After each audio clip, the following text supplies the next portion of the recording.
Hello, this is the Coach and Benway podcast. I'm Coach Redpill, and I'm joined by my co-host, as always, Dr. Benway. Dr. Benway, how's it going?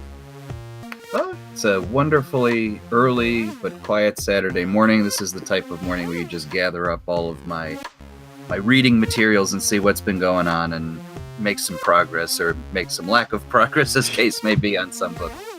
Yeah, over here in Ukraine, it is 3 in the afternoon. It's a lazy, rainy day, kind of like one of those days where you want to curl up and read a book. And in fact, before you popped on to do the podcast, I was reading. I've been reading The Attention Merchants, and I finally figured out here in Ukraine how to get stuff from Amazon shipped to me here, because Amazon does not ship directly, but there's like a way to do it using an outfit called Nova Poshta. That you open an account on Amazon, they ship it to a place in the United States, and from there, Nova Poshta brings it to Ukraine, and the charge is minimal. And so it seems to be the go-to way. So I'm going to be trying it out. And so I've been looking at books that I'm going to be getting. And I'm reading The Attention Merchants that you and I are going to be discussing at some point in the future. And what are you reading, by the way, apart from that? So, I had a good run of books just the past couple of days, because I think I told you other people might be interested. I never read one book at a time. I don't know, usually it's about three or four books on the go. And invariably, whenever I have just like a break in the day, I'll try to make progress through one. So I actually was reading an older book that I've read large parts of before, and it's called The Shakespeare Wars. And it's written by Ron Rosenbaum, the guy who you'd probably remember most, for those who know, as the guy who wrote Explaining Hitler. He's the Jewish writer to a certain extent, or a Jewish columnist. And he's, Hitler was all about what people think about him, how they talk about him or not. But the Shakespeare War, he more or less does the same idea for Shakespeare. And I was reading the section where he's talking about the play Shylock and how he has such immense problems with it, because fundamentally Shylock is an anti-Semitic character, and it expresses the full-blown anti-Semitism of Europe. It's the typical every time a Jew is depicted badly, another Shoah kind of thing. Yeah, it just bores me silly, that kind of analysis of like, okay, Shylock, yeah, he was Jewish and he was a moneylender, but what the hell were Jews doing in 16th, 17th century England? They were moneylenders. I don't think that they were allowed to own property, were they? I forget that. That's probably true. I forget all of the details, but fundamentally, a lot of Jews were moneylenders. I think what's interesting about the book is he had a cool take on it, which I think I disagree with his ethics behind it, but I actually like the general idea, which was there was a performance of Shylock which just treated it in the old-fashioned way of Shylock with which it was a Stephen Berkoff performance of Shylock.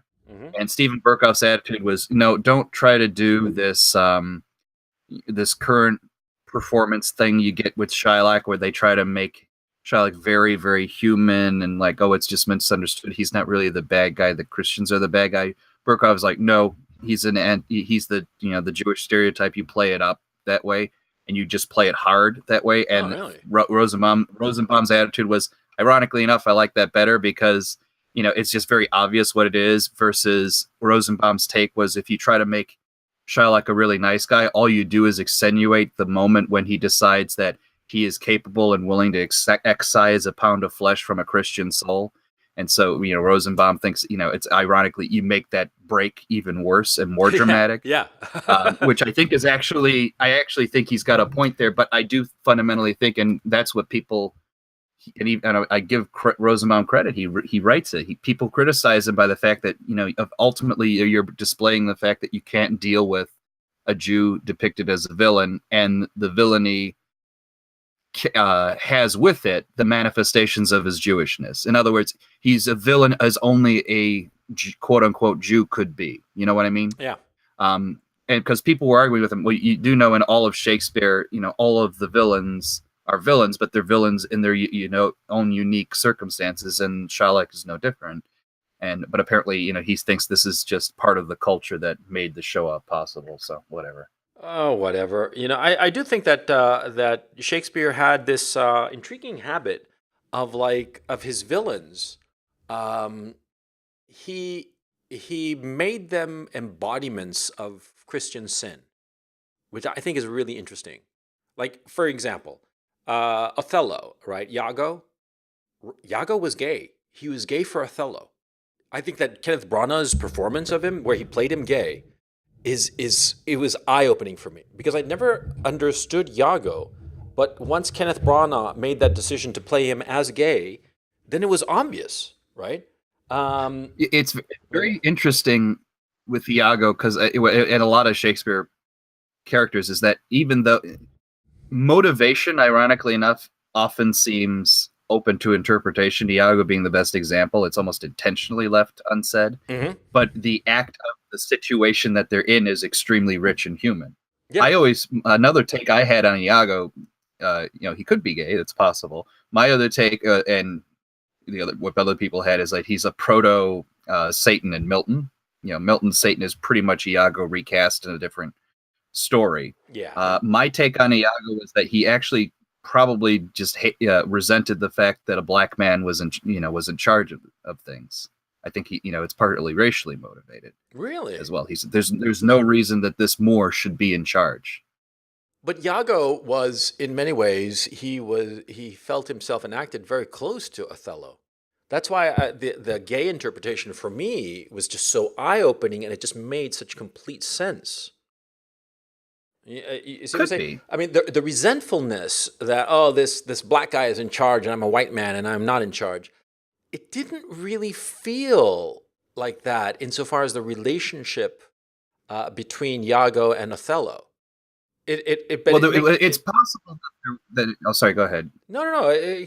What are you going to say? Because my thinking was that Iago was jealous of Desdemona, and everything flows from there. And before that moment with Desdemona, it didn't seem that Iago would be interested in harming Othello, as somebody who was like racially antagonistic towards Othello would have. There was also another thing that's complicating it. There was a promotion that went to someone else and not Iago. Iago should be the number two, but it's I think it's Cassio who becomes Othello's number two. So you add that in to the mix, and Hmm. things get Yeah. Yeah. complicated. Yeah. You're right. My You're right. I think the more I think about the situation, the more I like that it's just leave it unsaid. Uh, People will put in what they need to put in, and it's actually better because any kind of reasoning you might want to put in officially just feels petty compared to the nature of the emotions at play. Like regardless of the cause, he hates Othello so much that he is going to orchestrate the most spectacular demise. And it's so intense that at the end of the play, you remember he says once he's finished, he got everything he does. He says, "I'm not going to speak anymore. I've completed my task. It's a fait accompli." And he's like, he literally ceases to exist before he's even dead. Hmm.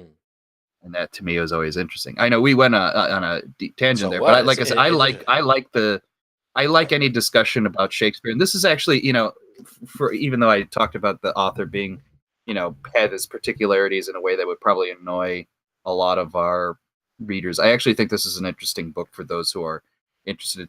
Think of it as like a lot of different essays from different perspectives on Shakespeare. What's it And called? so it's called the Shakespeare Wars. I think it's about 10 years old now. And so like I said, he has that essay on Shylock. I think the other interesting essay he has is Shakespeare on film, because he tries to make the contrarian argument that the best way to actually appreciate Shakespeare, ironically enough, is to see the films of it as opposed to going to see it on the theater, or in the theater, I should say. Mm-hmm. Which I actually agree with fundamentally. I think most people, when they perform Shakespeare, do it poorly Yeah. and do it in such a way as you undermine the play in a good way. And I would say there's a very short list of great Shakespeare films fundamentally, but yeah, the really good films are much better than any play I've ever seen of Shakespeare Well, performed yeah. I mean, live. I think that Kenneth Branagh was you know, just delivered some incredible interpretations of Shakespeare. I'm thinking Henry V and Much Ado About Nothing. and his performance in Othello, although he did not write and direct it, he was just a actor for hire on that particular project. Um, uh, I think that Kenneth Branagh, yeah, and I wish that they would do more. That they would like deliberately say, these plays are for free. We can hire a screenwriter for guild minimum and get get a script and just go and shoot this shit, and like do like all the plays and get like really strong directors. It would be wonderful if a really strong producer could somehow set up a company that he would tell all the big name actors, he'd say, okay, everybody's going to get paid guild minimum. And we're going to go out and we're going to do Shakespeare. And we're going to do Shakespeare movies, a play a year. That would be really interesting. And you get like really Kenneth good Branagh, directors. Hmm? Kenneth Branagh actually had I remember reading it before, but I don't know if he's ever going to succeed on it. He had the stated goal of saying, I want to film every single Shakespearean play. And I think just for a variety of reasons, many of which are economic, to be blunt about it, just limit that. But there have been good versions coming out, some recently, some not so recently. Like there was a TV series The Hollow Crown in Britain, which actually has some good versions of the history plays. Actually, the one I saw that I really liked was Richard II. And I think Ben Whishaw plays Richard II. And Ben Whishaw in that play looks exactly like Jesus Christ. And that's the point of Richard II. Richard II does have that Christ-like sacrificial element. I haven't read Richard II. That's the one where you get the sceptered isle speech. Britain, was this gift from God, isolated from the evils of the world, but it's now fallen into shame. It's poised to conquer the world. It's made a shameful conquest of itself. The speech that I think just sums up the fucking island perfectly today. That comes from there. There are other good history plays. Unfortunately, that was also the series a few years ago. You may have noticed when they decided to cast Queen Margot of Anjou, one of the French queens in the plays, as a black woman. Yeah, and I'm like, yeah. And I remember someone saying, like, look, here's a woodcut picture of her. She's clearly has dark black skin, so she must have been black. And I'm like, you really don't know woodcut, styling, do you? Yeah, but so take it with a grain of salt. But there are good plays in that. So the Richard II is good in there, and then you also have Benedict Cumberbatch's Richard III, which also is pretty decent in there.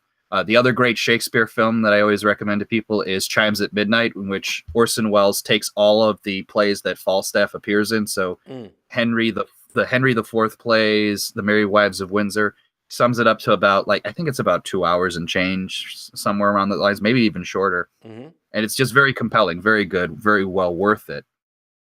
And if you just want some like quick intro to Shakespeare, like you want to watch like a clip of 30 minutes of Shakespeare at a time, it'd be, get the gist of the play, and then maybe you'll get excited to read deeper. Kids in England will know this. There was a series in the early 90s called the Shakespeare, the Animated Tales, where they basically took like 30-minute cuts of the plays, but had Russian animation for it. And they had the great actors as well. Like the Macbeth play has Brian Cox as Macbeth, for example. And one of my favorite renditions of The Tempest, which is actually my favorite Shakespeare play, is in there in puppet animation and very good music and all the rest of it. So I recommend all called, of that. By the way? Shakespeare, the Animated Tales. You can get it pretty cheaply on DVD, or I think you can find it online. I've been able to find them on YouTube very quickly. So yeah, I'm looking at them right now, and they pop up Shakespeare, the Animated Tales, and they're on YouTube. They're all over YouTube. So that great. Yeah. So that shouldn't be a problem. I mean, if you just want to check it out, YouTube, and if you really want to do the deep dive, you can get it on Amazon. So there you go. Shakespeare, the Animated Tales. That's something interesting. Insofar as the contemporary movies, I mean, like, for instance, I saw the Laurence Olivier version of Henry V, and frankly, I thought that Branagh's version was far superior. It was just it just felt more human and just stronger. Olivier's version came during World War II, and it bears that mark very obviously. Because, well, I mean, Henry V is very much it has the propaganda element to it, even at the time it was written. Yeah. Yeah, yeah. It was a pro-war, pro-England kind of play. It Yeah, was an adventure story, but Brana adds more of the more moral complication to it. yeah, You know, when he has to, I think when Henry hangs the one of the soldiers who's been yeah. basically Well, what's his causing name? Yeah, yeah, yeah, yeah. That who's was a been real. causing mess Yeah. to the local. He was You know, his is it friend. when? It was his friend Yeah, when he he hung was him. his friend. Yeah. Well, actually, no, it wasn't his friend, because the play never says whether he's friends or not. It's Brana who, Yeah, he oh, imposed that. oh yeah, imposed that. Oh, but wait a second, wasn't he? Didn't he appear in Henry the Fourth? You know, he might have, but I know because there is a bit from Henry the Fourth in this. I think because there is no Kenneth Branagh introduces Falstaff into Henry the Fifth, and Falstaff is not in Henry the Fifth in the play. Yeah, I think so. He must have because I think that guy, that actor, that friend who's hung is in that scene. yeah. So It I was forgot. Falstaff's friends. Yeah, Yeah, yeah. Well, but that's the yeah, great line he had. Like, you know, after he hangs the guy for causing a mess to the local, he says, you know, when lenity and cruelty play for a kingdom, the gentler gamester is the cruelest, is the soonest winner, which is basically to say, if you're going to conquer someone, you have to be kinder than to be evil. yeah, exactly.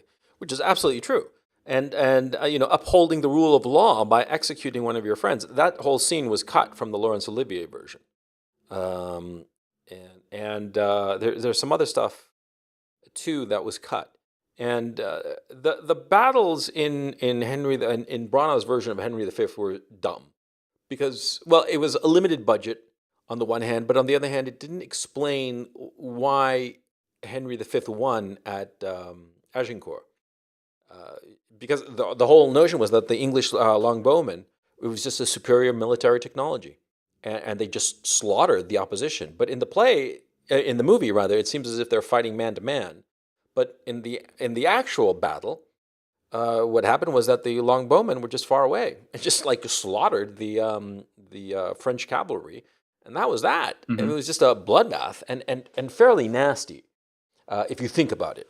Okay, I mean that battle. If you'd actually been in the presence of that battle, you would have been kind of like horrified because the French infantry and the French cavalry just kept charging, and the English Mm-hmm. longbowmen just like kept retreating and firing and slaughtering them because they had the long distance weapons of their longbows that just would Precisely. their arrows would go cleanly through soldiers.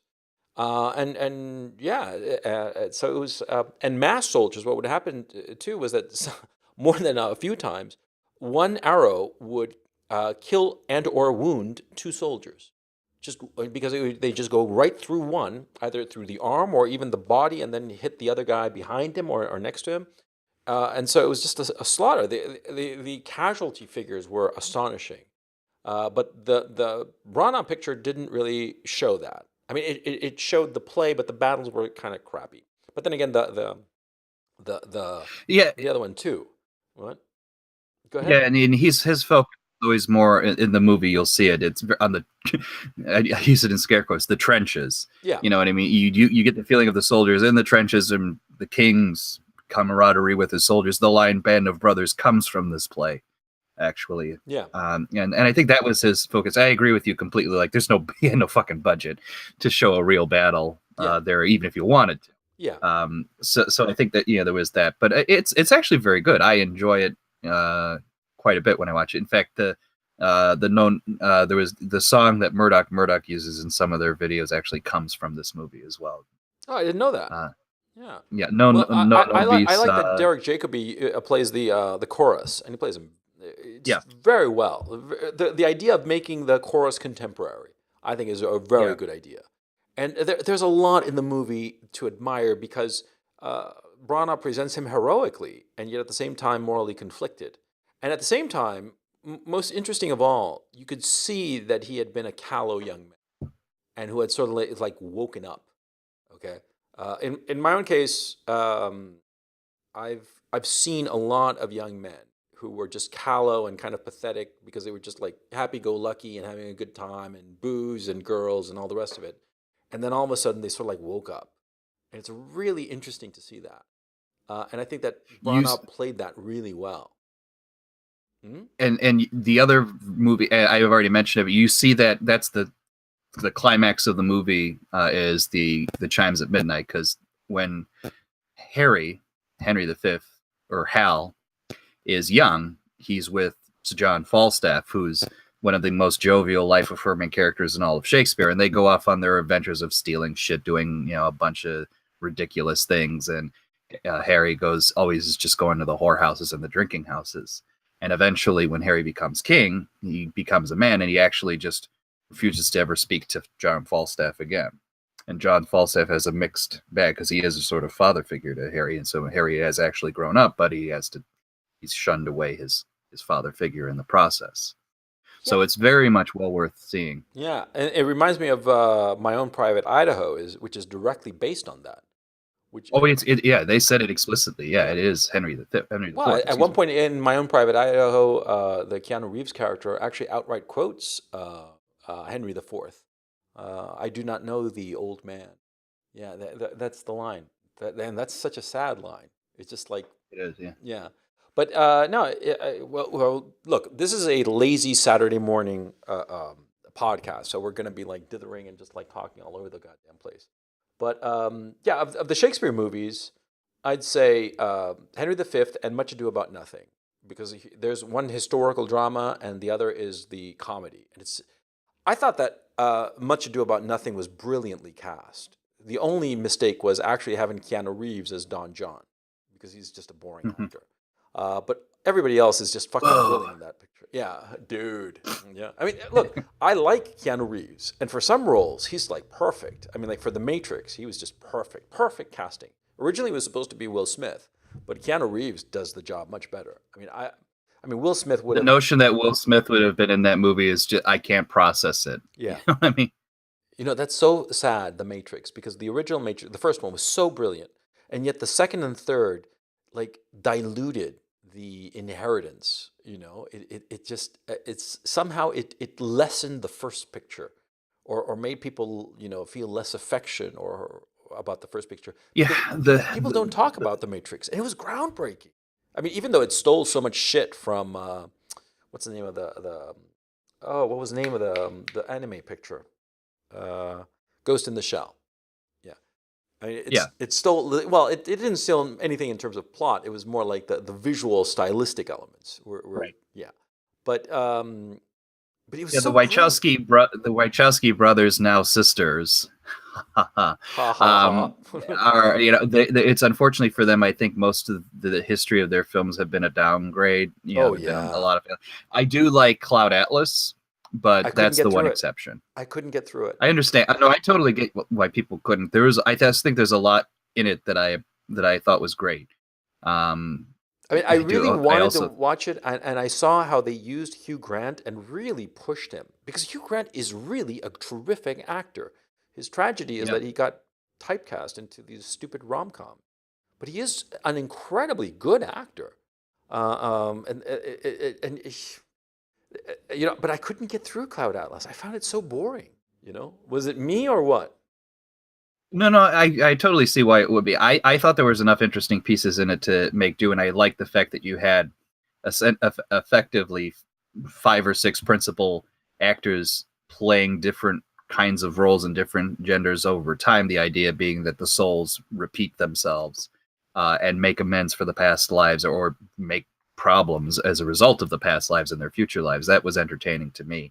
But yeah, I can see how it's boring. It's not a short movie by any stretch of the term, and it's still very much loaded with that sort of the core philosophy of the Wachowski brothers, which I've told other people. I've actually told someone who actually worked with them, that I said, look, my problem with them is that they still think that they're the filmmakers of revolution, Marxist revolution, Yeah. at the end of the day, and they're really not very clever about it. No. Um, and they're from my neck of the woods. They're from the south side of Chicago, in one of the nicer neighborhoods, I must admit. They're from Beverly, which is one of the richer neighborhoods. Like when Muhammad Ali was a very wealthy man, he owned a very big house in Beverly. Yeah. So Well, keep that in mind. no. My thinking about the Wachowskis is that they pissed away what they had. Uh, they just did stupid movies. Uh, Look, I thought that Bound was fucking brilliant, because they were like, Hmm. because they'd done The Matrix, right? And they'd sold The Matrix, the Oh no, script. Yeah, Bound was before Matrix. Yeah, Yeah, for yeah, they'd sure. sold it, but the thing is, see, they wanted to direct it, and the studio didn't really trust them, and so they said, "Look, we'll make a movie for you." And they thought to themselves, "Okay, what kind of movies do we really like? Gangsters and lesbians. Okay, let's make that." I thought that was fucking Hmm. brilliant. Okay, because it's a movie about gangsters and lesbians, and it fucking works. It's fucking funny as hell, a lot of fun, really fast, stylistically interesting. I'd actually love to read the original script of Assassins. You know that Antonio Banderas, Sylvester Stallone picture. That was Hmm. originally written by them, and it was changed around by Sylvester Stallone. And I'm wondering what that script must have been like. But anyway, Bound was terrific, and so they went and did The Matrix, terrific picture, and then they went and did Matrix 2 and 3. My thinking about it is that there were so many good elements in 2 and 3, but they just needed to chew on the script for another year. You know what I mean? They Yeah, I get you. they needed to have like written those two drafts of 2 and 3, and then just said, okay, we're gonna take a break. We're gonna think about other shit and do other projects, and then we'll come back to Matrix 2 and 3 and see if the script's any good. Because lots of times, you're working on a script or on a writing project, right?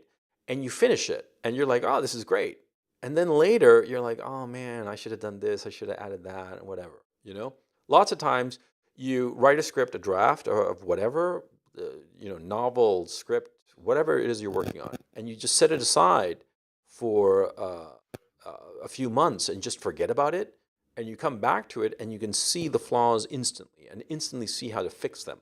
These guys are sophisticated enough and good enough that they should have set aside those scripts for a year or at least 6 months, gone off to do something else, and they would have come back and they would have seen the problems with those two scripts and they would have fixed them, because there are so many good elements in Matrix 2 and 3. You know, like the set pieces, like the highway sequence, brilliant. Hmm. It's a brilliant sequence. I mean, have you ever seen anything like that? I mean, before that sequence, was there anything like that? Nowhere. You know? Yeah, I mean, I always thought those two movies were ultimately very boring. I mean, yeah, there's some interesting scenes in it, and I think they got enamored of certain concepts, but they figured, oh, I've written out this concept. I don't need to do much more with it. I Mm, thought the third film in particular was so stupid. so, especially that one guy in the basically in that armored suit shooting down thousands of squids, mechanical squids, just looks so ridiculous. Oh I yeah. also thought it was ultimately, this is going to sound like the dumbest thing I've ever said, but so be it. Like, I thought that Cornell West was misused or underused. Just, he was like, hey, we like your writing. Make a cameo as the leader of this underworld Yeah. council. He's actually a compelling presence on screen. I'd like to see more of him, please. Yeah, I Yeah. thought he was underused. Yeah, I completely agree. And some of the other people were just so goddamn bland. But look, anyway, the films were a flop, and yeah, but we've strayed way far from what we were talking about. The thing We were that saying what I'm reading. Yeah. Yeah. Well, I'll tell you what I'm reading, by the way. I'm reading Dictatorland. I'm finishing that. Depressing. Just African history is just fucking depressing. That's what it's about. It's not a very well written book. It's not a compellingly written book, because there are some writers who can make anything interesting. Like Susan Orleans, right? She writes the New Yorker writer who did The Orchid Thief, right? She's one of those. Which was turned into adaptation. Yeah. Right. She's one of those writers who can write anything interesting. Okay. Anything, no matter how boring, she can make it interesting. And I admire her for it. I think that a lot of the times her choice of topics is kind of horrible, but that's another problem. See, she can make things interesting. This is a guy who is not very good at making things interesting. So it's a bit of a slog. But it's good to like, as a primer for African history. So I'm reading that, or finishing reading that. I'm reading The Attention Merchants. I'm reading, let me see here. The Growth Delusion, which I'm really interested in because I'm like organizing my head for a full on critique of neoliberal economic policy, and like a way forward, a way beyond neoliberal economic policy, because it just seems, because the the what was it? The UN, they call it replacement migration. At least they're honest enough to call it what it is. What's going on in Europe and to a lesser extent in North America, but more in Canada than the US, they call it replacement migration. And it seems to me, based on this neoliberal notion, that the only good thing is growth. And the economic growth, the numbers have to be growing every year. If they're not growing, then the economy is bad, which I think is absurd. And I think that this book, The Growth Delusion, pretty much captures my ideas about it. Yeah, it's interesting. And it's funny you'd mention that because it relates to a book I had literally just recommended to you that we read, which was Why Liberalism Fails. Yeah, that's And, the book. and I it, added it to my Amazon list. Yeah. yeah, and it's predicated on this idea that you had mentioned something. It's like in our neoliberal society, growth is all that matters economically. And one of the premises you get from Why Liberalism Failed is you see how from liberalism's logic, it's actually going to create systems and contradictions that bring about its own self-destruction. Not the least of which is when you give the notion that, hey, individual liberty to be freed from any so quote unquote arbitrary rules and guidance of tradition or old religion or what have you, you eventually get a situation, ironically enough, where you need a lot of peculiar state and business apparatuses Mm-hmm. to govern the individual's life. And so fundamentally, like you said, that notion that growth means everything, that's fundamentally based on the principle that we as economic agents want to maximize either our utility, and that gets translated into wealth. And if you take that as the case in time, the fundamental mechanism to do that is to see continual market growth, and continual market growth is predicated on the idea that we need shit being made. And then if you think to yourself that, oh, well, growth is important, my successful finance requires a high GDP growth, and oh, if the people aren't there to do it, I'm going to do something wacky, like grab whomever I can get and put them in. They're all the same. You're all just cogs anyway. Any tradition that says that you're not, or any tradition that says this is a certain group of people with certain rules and customs, fuck that. That's arbitrary and capricious. Yeah. You see Yeah. what I'm saying? Yeah, it is. And it's so frustrating because so much is being lost. This ideology that seems to sort of like maximize utility is actually denigrating or throwing away incredibly valuable capital. Ironically, it's not just the human culture capital, but cultural capital. It's increasingly depressing. And I used to be a rah-rah neoliberalist. I was all in favor of neoliberal economic policies during the 80s and the 90s because I saw it in Chile, applied in Chile, and how beneficial it was to Chile, to the Chilean economy and Chilean society. I like the fact that neoliberal economic policies allowed for the middle classes to rise and for truly competent people to be able to climb the socioeconomic ladder and reach positions where they would have a positive impact in society. And that's what it felt like that neoliberal economic policies did. Neoliberal economic and social policies. But like with all good things, you get to a point of ODing on that good thing. And ODing on it, and then you start suffering the negative consequences of that thing. And it seems to me that we're at that point.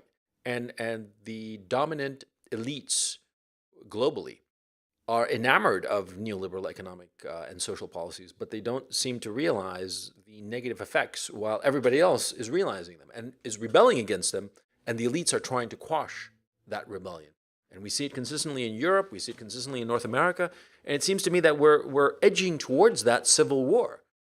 I mean, it seems to be over neoliberal economic policy.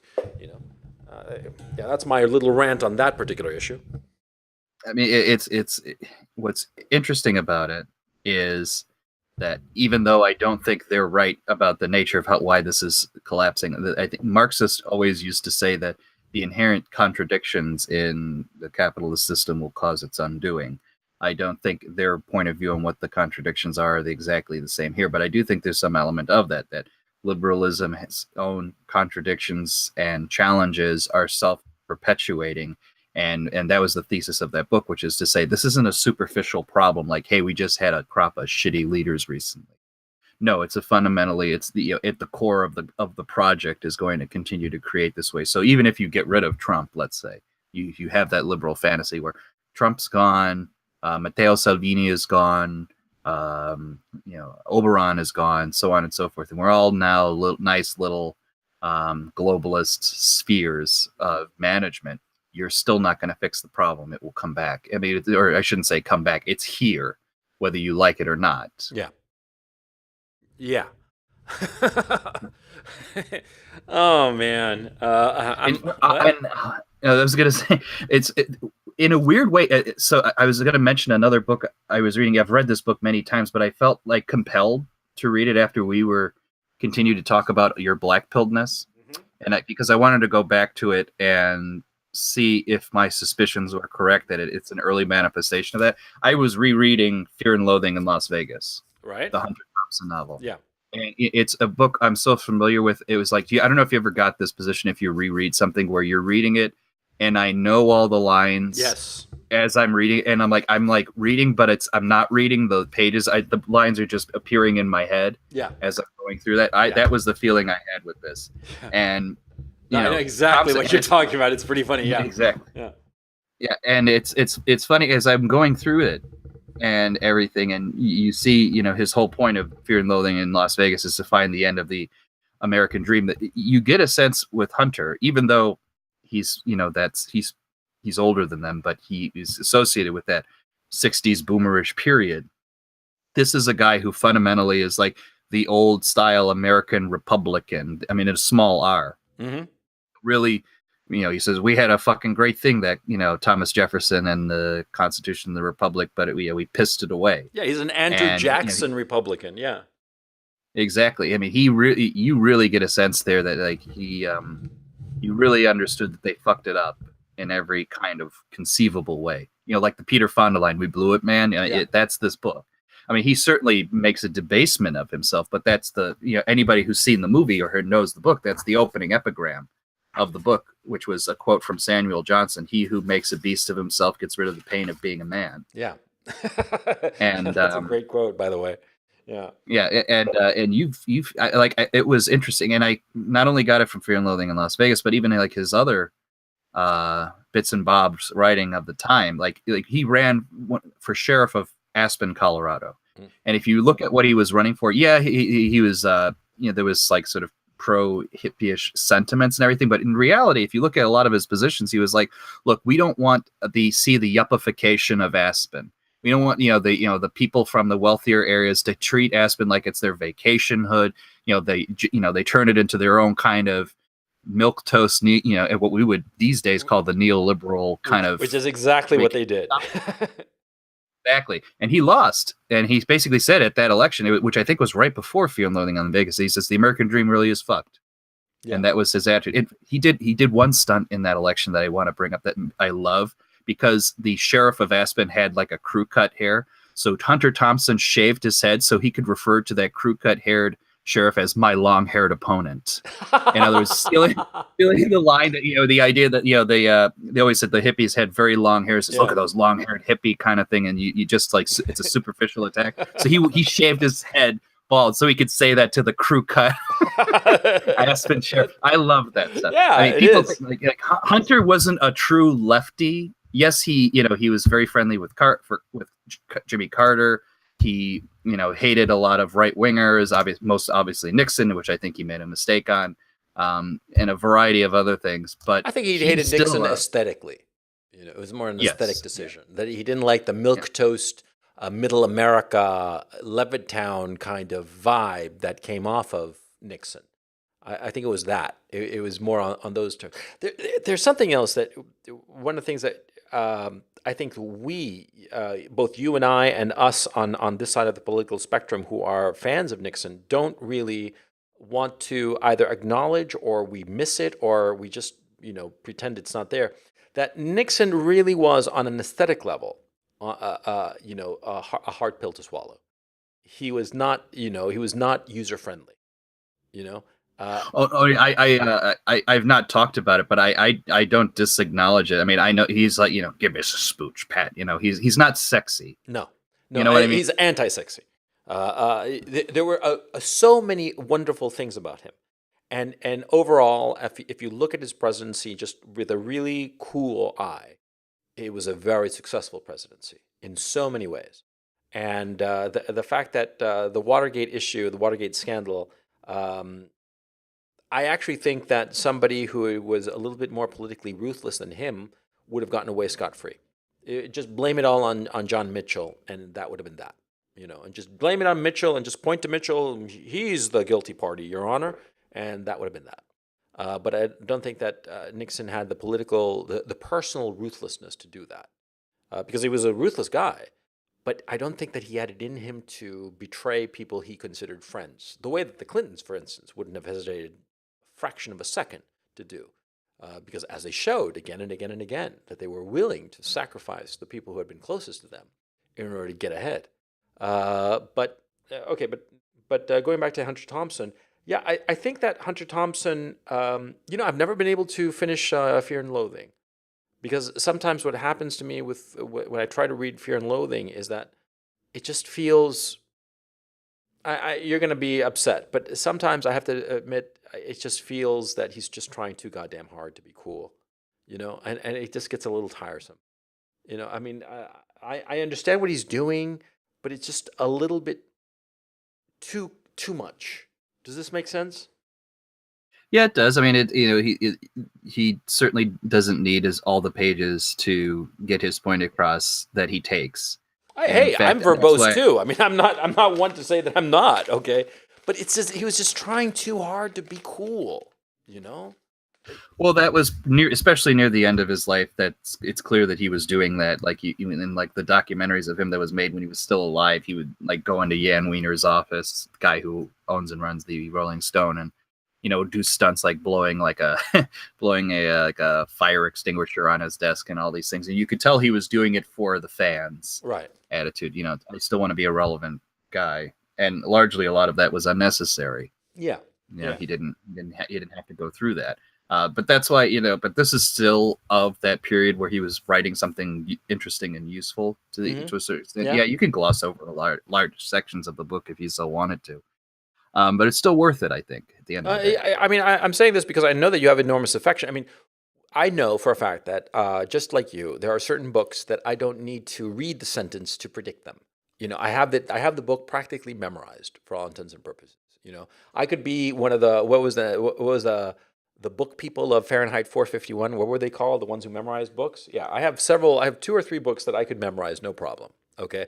That I've read them so many times that if somebody said, "Could you memorize this book for us because we're going to burn every copy?" I'd be like, "Sure," and with a 95% accuracy rate of recall. Okay, and some of the books I'm not really happy that I know them so well, but yeah, I understand completely because my tastes have evolved and my moral outlook has changed radically. For instance, I can recall most of The World According to Garp, which now I look at both aesthetically and morally as a kind of reprehensible book. At the time I thought it was so cool, but now I look at it as just juvenile and reprehensible on aesthetic and moral grounds. But yeah, I can do that, and so I understand the affection that you get when you have read a book so many times that you can predict the lines. You can almost recall every line of the book.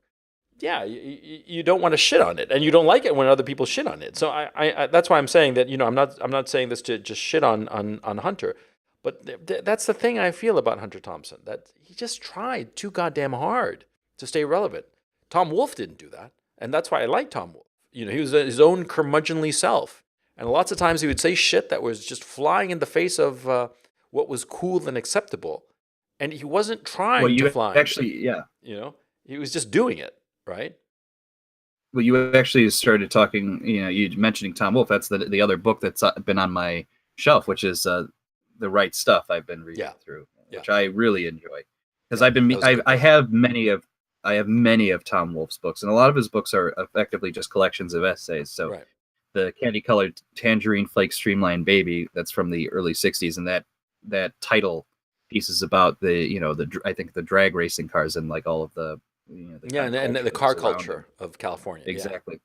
And Radical Chic and Mau Mauing the Flatcatchers, which is our side. If our side wants to read anything by Tom Wolfe, I would recommend those, because someone wrote a good point. Like he was our first literary shit poster, or one of our great literary shit posters. Good point. Radical Chic is Radical Chic. You'll love the premise of this. It's Edward or is it Edward Bernstein? The not the composer, the conductor Leonard Bernstein. Leonard Bernstein, conductor of I think the New York Philharmonic or whatever, decides he wants to be radically hip, right. and he invites the Black Panthers over to his Manhattan apartment for like hors d'oeuvres and like a party for everyone. He invites all of the great, liberal-minded artists and intellectuals of the time, and like I think Sidney Lumet was there, for example. Yeah. And so Tom Wolfe gets wind of this, and he just invites himself to the party, and then just starts like paying attention to what's going on, and he basically said, "This is so fucking ridiculous." Yeah. And Mau Mauing the Flag Catchers, which is even better. That's talking about how how the black people take advantage of public assistance and welfare. Yeah, and it's something that. Well, yeah, probably if you publish that today, it'd get you labeled as a racist. Man, I wish we did have a Tom Wolfe of our side, who would go out to like the barrios and the black ghettos, and you see how people there take advantage of the welfare system and report about it. I mean, that would just blow people's minds. That would be fucking interesting, And they the left-wing mainstream media would be baying for censorship. And that would be like the ultimate victory, They just don't want to see reality, so they want to prescribe it. That would be cool. We need Tom Wolfe. Yeah, and unfortunately, Tom literally just passed away a few weeks ago, I think. Yeah. So it was a loss. I mean, but he created what was what he needed to create. So I give him credit for that. And like I was reading The Right Stuff, and I've seen the movie, and it's the one Tom Wolfe book I actually hadn't read for. Really? Not for any great book reasons of avoiding it, but like this is like the beginning of the foreword, which I think really just sums up it well, which is this book grew out of some ordinary curiosity. What is it, I wondered, that makes a man willing to sit on top of an enormous Roman candle, such as a Redstone, Atlas, Titan, or Saturn rocket, and wait for someone to light the fuse? Yeah. And because the book is about heroism, and that those test pilots and what those guys were like, and what was their mentality. I remember him talking. It wasn't so much the right stuff that was interesting. It was the notion of pushing the envelope. He highlights that in the intro or the first chapter or something. He was always pushing the envelope, and that it was like a big deal, and how they were always like how the wives were all like semi crazy, because they knew that any day now their husband would be the dead guy. And it was something. It was really interesting. It was such an interesting book. Yeah, I read it years ago, decades ago. Yeah, like that first part is like how people have euphemisms for like when the pilot dies. Oh, and, yeah, it's basically, Wait, yeah, no, she's like, wait. Look, something's. Have you heard anything? Something's happened. Something, that, and he does a really good job at it. Yeah, and yeah, because the statistics were horrifying, of like pilots that would be killed, and it was like every week there would be a pilot who'd die. And that meant, of course, a widow and orphan children. That's what it meant. And it was like, and they would hear it, because that was something else. It wasn't the sonic boom. It was the noise of a crash. Right. Yeah, he mentions that, I think. I mean, it's been so long since I read that book, but I remember reading it and thinking, man, this is fucking good. I read it right after I read Bonfire of the Vanities, because I got my introduction to Tom Wolfe by Bonfire of the Vanities, because it came out when I was 19. And when it came out, it was like everybody was just amazed. Everybody was just talking about it and stuff like that. I remember reading it and thinking, I was 19. Okay, so my thinking at the time was, oh, this is just like a slice of life book. And that's what it was. I mean, Tom Wolfe was that kind of a writer. He was just a slice of life book, a slice of life writer. And he was his big influence was Emile Zola. His notion was that his notion of great literature was the social novel, which is I am the observer of the society around me and making commentary on it. Yeah. And in fact, that was the source of a lot of the people who criticized his books, were like, especially John Updike, John Irving, and Norman Mailer. I think I mentioned this on our white guys authors podcast. Great white narcissists. Yeah. The funny great, thing great is that, narcissist. Updike's biggest novels were basically Woolfian in that regard because the Yeah, rabbit they were books, social novels. yeah, they The were rabbit social books are novels. social Yeah, novels. Yeah, yeah, exactly. which is pretty The other funny. thing I wanted to And the other thing I give credit to Hunter Thompson for, and I think this is why why we brought up Tom Wolfe. The two writers I always heard Hunter Thompson speak very well of as writers, and one was actually his friend, Tom Wolfe, who was his friend.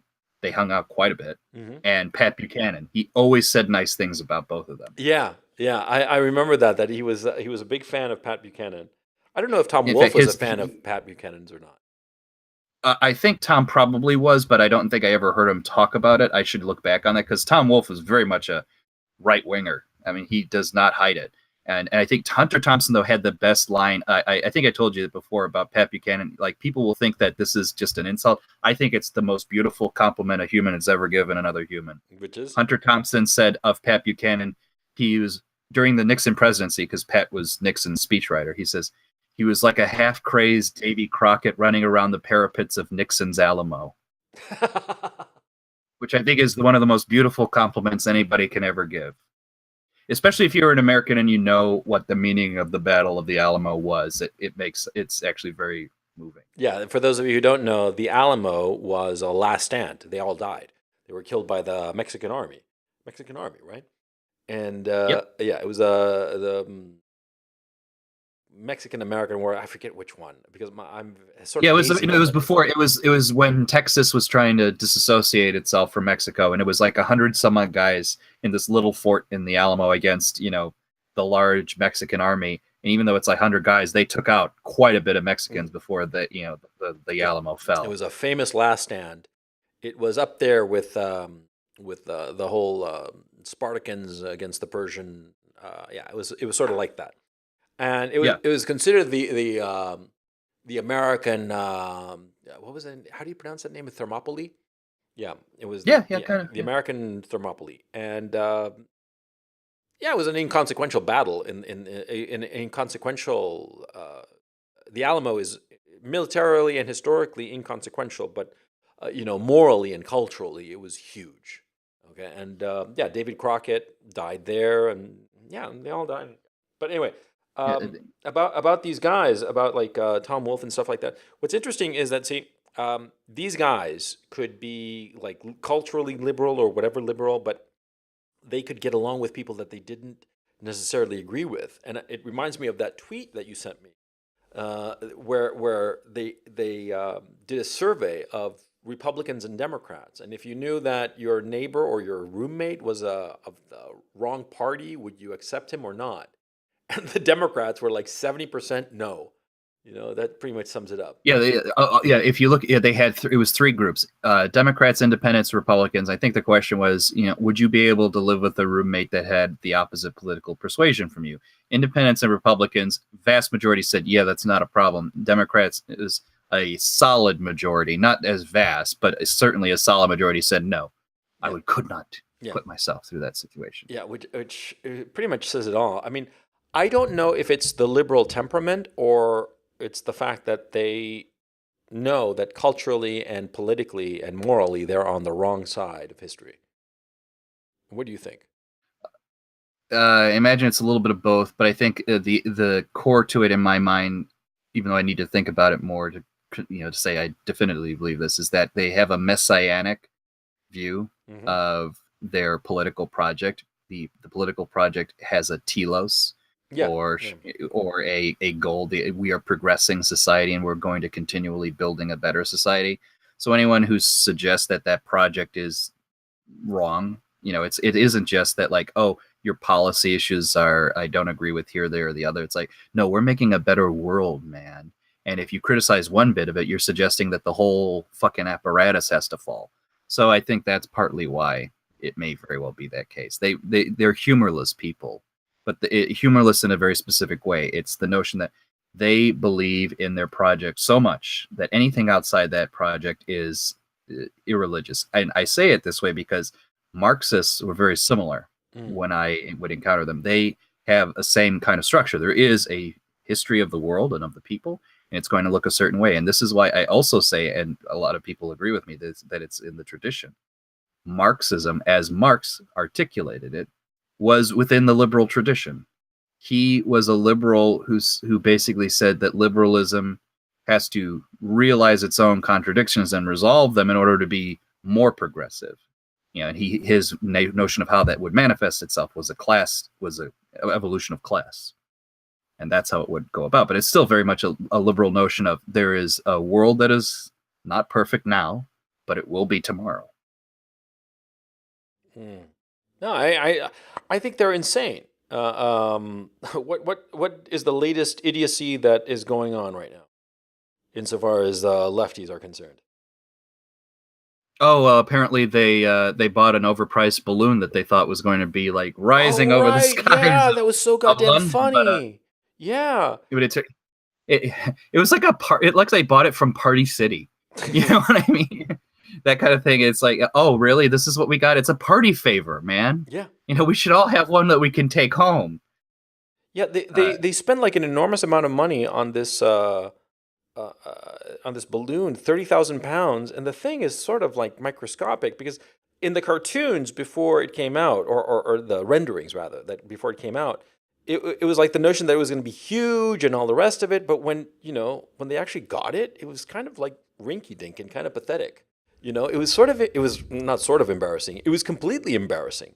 And yeah, I'm like, what the fuck are they doing? I don't understand them.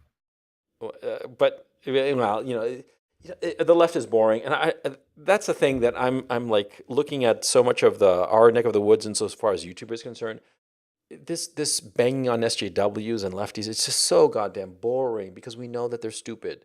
Everybody knows that they're stupid. The only issue is, are the normies going to wake up? And the way things are going, it looks like the normies are waking up to the fact that they're fucking morons. The lefties are fucking morons.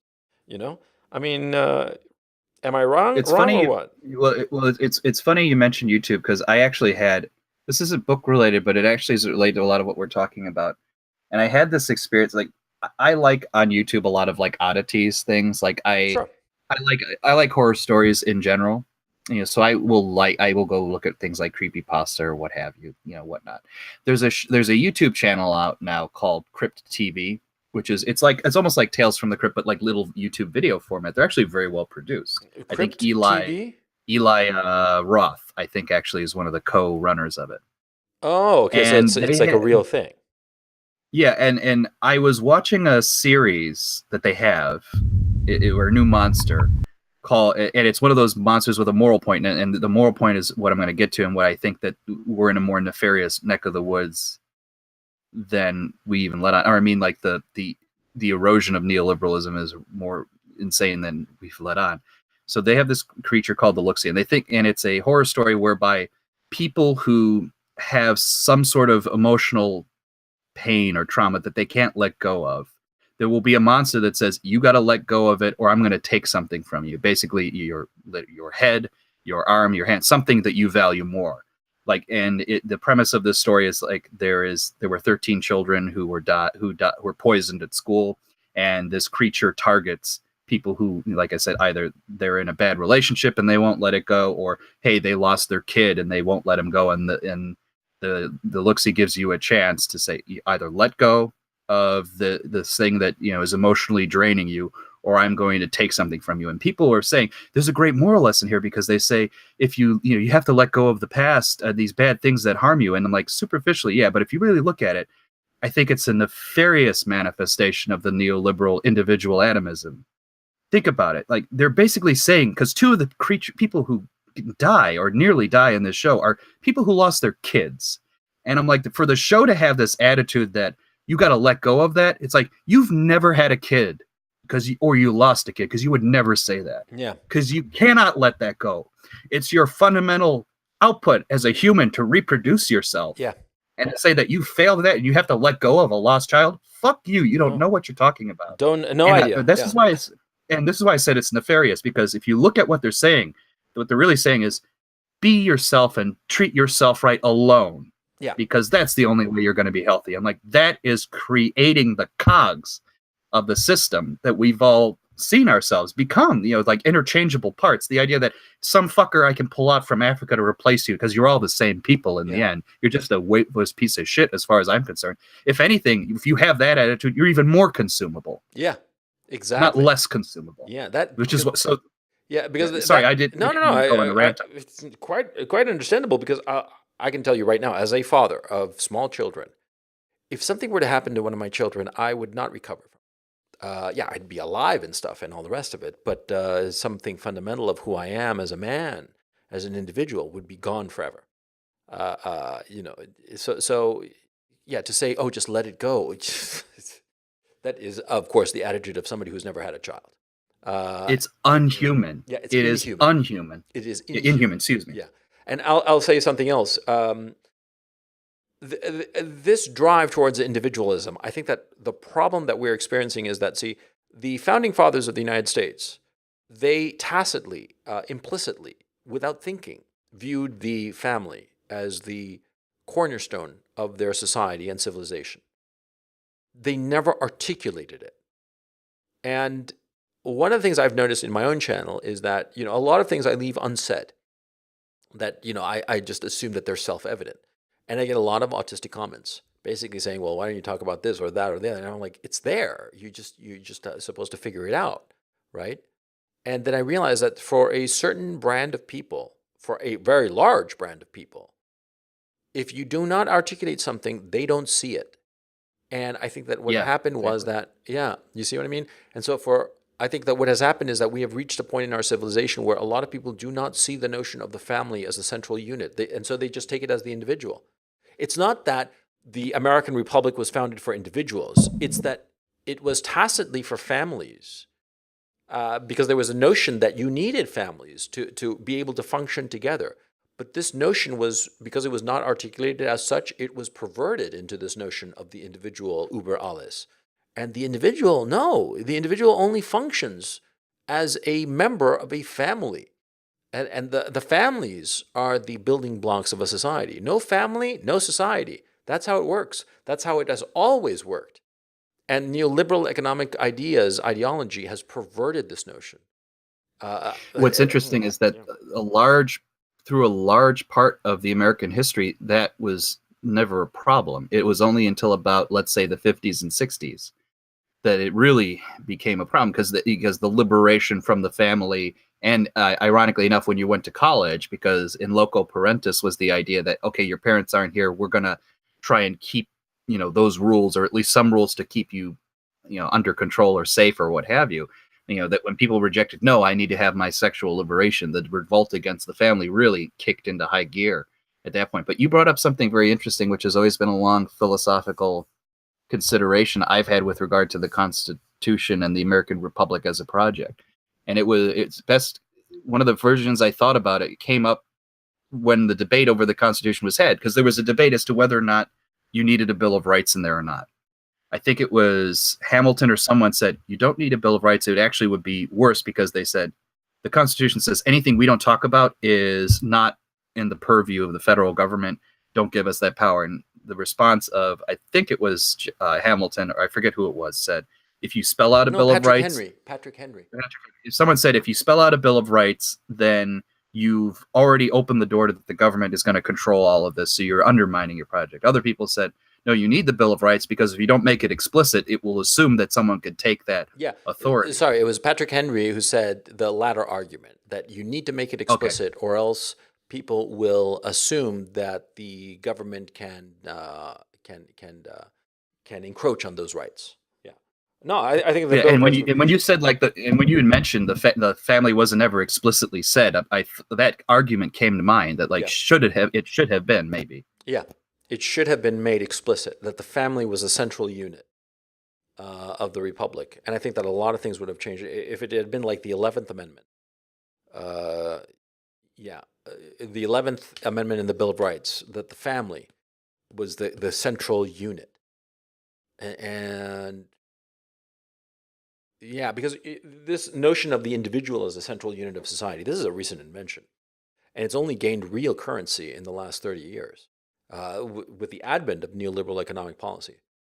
So I wonder if there would be some way to turn it back, because I'm coming to the conclusion that the alt right that has this whole notion of the ethno state, it's just stupid. It's just stupid and idiotic. But there's something there. Rather than the ethno state, what if we refocus it not to racial groups, but family groups? That the family is a central unit, explicitly stated, and that all government policies should be for the health and well being of families. Families as defined as the nuclear family, mother, father, children. Then that So would be, go ahead.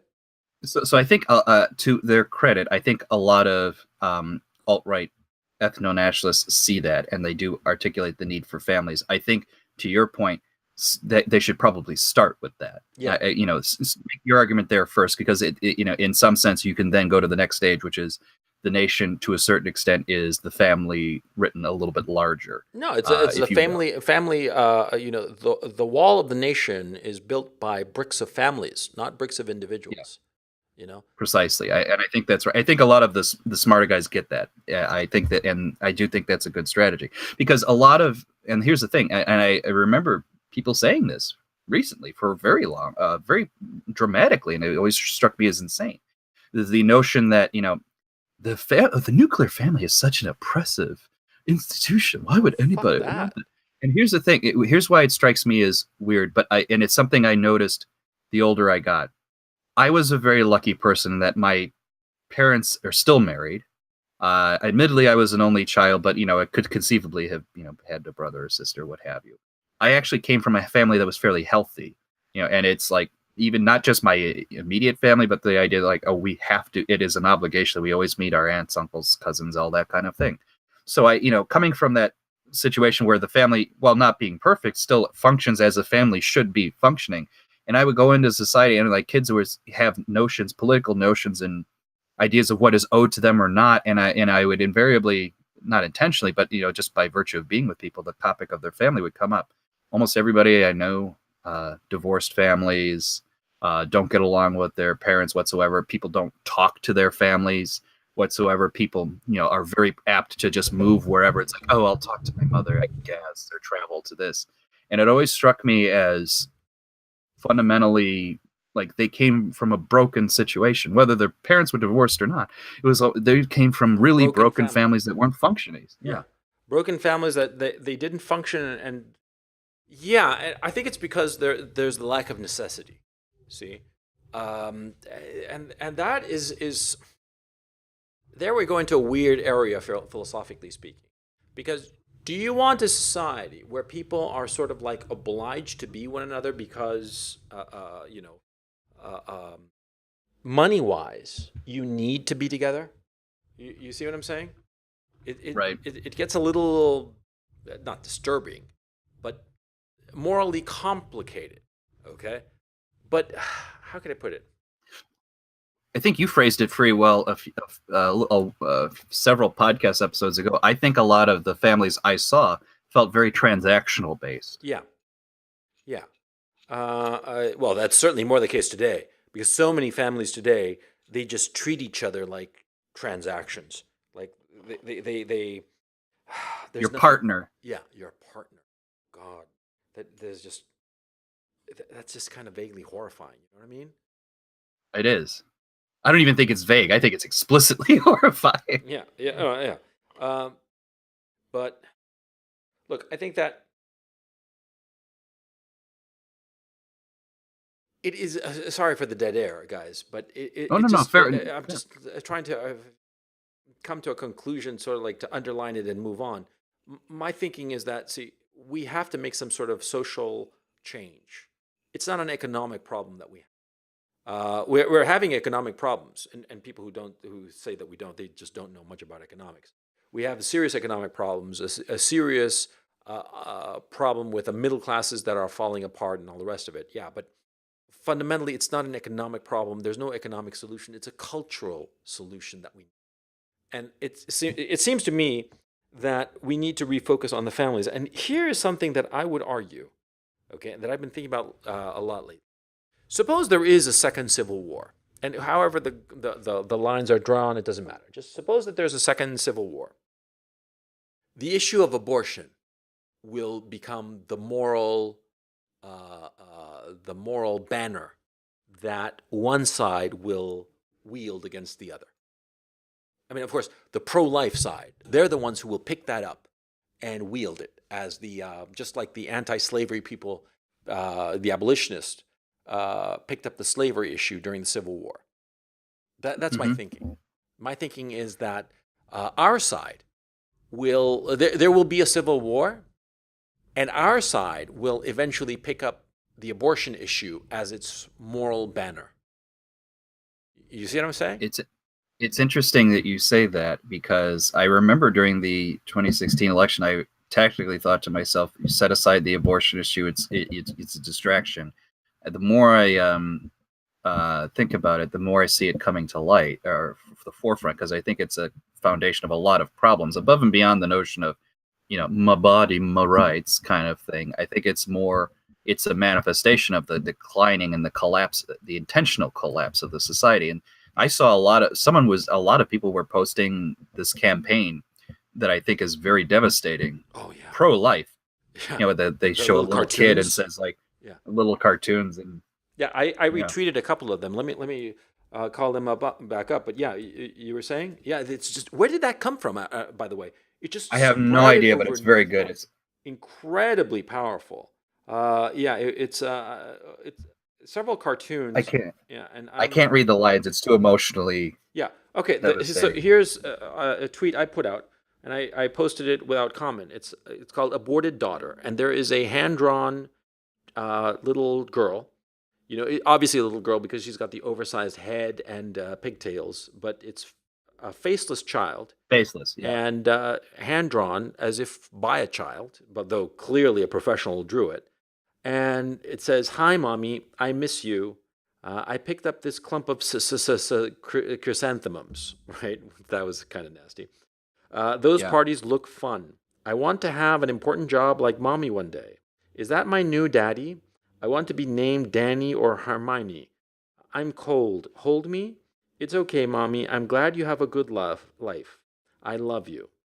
It's fucking devastating. There are like several of these that are floating around, and it's a little bit weird because they're like different fonts for the different letterings. Because above it says "aborted daughter," and that font is different from the font of the drawing. I don't Right. know who did this or where it comes from, but it's all of a sudden it's just all over the fucking place.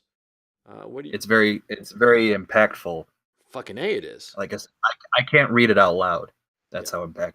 yeah. Uh, um, And and like I said, you can't contrast that to what's her face, who does, like, the abortion on demand fast food campaign. It's like, let's have a rally for abortion, and we're gonna this. It's not a being. It's not a human. And this is my other favorite line. If you really believed in humans, you would be for all these social programs that we want to do, and that's that's an argument based on fundamental ignorance. And I'll phrase it this way: that's someone who has no idea what the Catholic Church's teachings on anything are. You know what I mean? Because if she really knew that what the Catholic Church took on these matters, she would not be making that argument.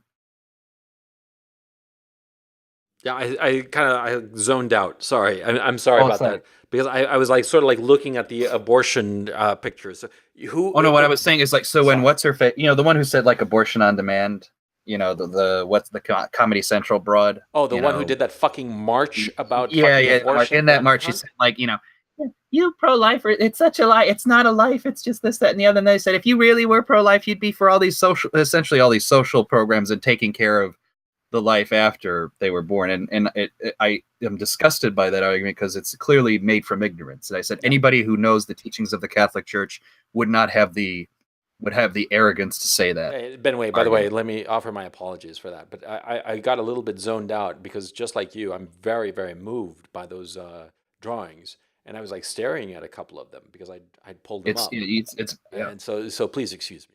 But like, yeah, that bitch, man, she's a fucking. And here's the thing, just like slavery, abortion, in a very real sense, is an economic issue because it Yeah. frees women from having to raise children, and they can pursue a career and not have to bother with children. And so it's just like that. It's an economic issue. And look, I've been watching the Civil War documentary and reading up a little bit on the Civil War. And the fact of the matter is, the North didn't really give a shit about slavery and abolition for the most part. The people in the North did not care. It was just used later on. Really, when the war was being lost by the North, that's when they started bringing up the whole issue of, the poor slaves and emancipate them and all the rest of it. Because it was a way to give a moral justification and a little bit of backbone to the fucking North that we're fucking losing the goddamn war. Nobody cared about the slaves, really. Right. It was an issue of centralization of federal authority. Slavery was the flashpoint, but it was the centralization of federal authority. That was the argument. And that's the thing I find really interesting, how so many times, quote unquote, moral issues that are slogged out politically, they're really about politics and about the way you live a life. It's people don't understand that there's never a political or moral argument that exists in a vacuum. All of these arguments you have are a manifestation of a way of life, right? So the moral attitudes of the abolitionists is fundamentally predicated on the fact that they were Puritans in New England, or variations on those Protestants in New England, in part because, you don't live on the farmland because it's a shitty fucking farmland in Massachusetts, right? Yeah. So with that in mind, you live in a city, your whole thing is commerce of some kind. You become either a businessman, a trading businessman, an intellectual, some sort of priest or something. It's the reason that Switzerland became Switzerland, because you can't fucking farm in Switzerland. So you got to do something that's value added. And there you go. Mm-hmm. Yeah. But look, I think that the abortion issue, I think it's coming to a head because the abortion issue is being treated even more cavalierly by the left. Before, they used to say shit like, safe but rare or some shit like that. Now they're fucking doing parades. It's okay. It ceased to be a moral issue for the left, and they're just using it as the thing that defines them in opposition to the people they don't like. And they are going off a moral cliff on this issue, because I think that a lot of lefties would acknowledge the fact that the abortion it's not just a clump of cells. Okay, and I think most people who are pro-abortion, if you really get them aside and get them calmed down and sort of like get them to lower their defenses, they would admit to the fact that they recognize that it's not just so cavalier and casual. Just as, like, for instance, the people in the South would recognize that slaves are human beings and they do have certain inalienable rights, and the fact that they are slaves is, in a very real sense, immoral, and they'd recognize that. But it's being go ahead. Lee had the best manifestation of that. A lot of the commanders in the Southern Army got it. They're like, we get that slavery is a problem. We know, we live it, but we'll be damned if an external agent forces our hand on it. In other words, you've overly complicated the ability to process the moral conundrum, because the moral conundrum is to be resolved from within. But as soon as it's an external existential threat, hackles go up, the shields go up. It's now us versus them. And the guys like Lee always, no matter how extreme the moral situation, he even said, I go with my homeland. Yeah. My country. When he said his country, he did not mean the United States. He meant Virginia. Yeah. Oh, man. Okay, so on that cheery note, there are a few other things I wanted to touch on, but we'll touch on them next time. I wanted to touch about the other books that I'm going to be getting from Amazon, but next time around, because I think that we've stretched the patience of our dear listeners quite a bit. We're an hour and a quarter, so you want to call it a podcast? Fair enough, ladies and gentlemen. Thank you for listening to the Coach and Benway podcast of what's on our shelf, as we say. But it's good. You know what? Some people like recommendations, right? Some people like to give them. Some people like to receive them.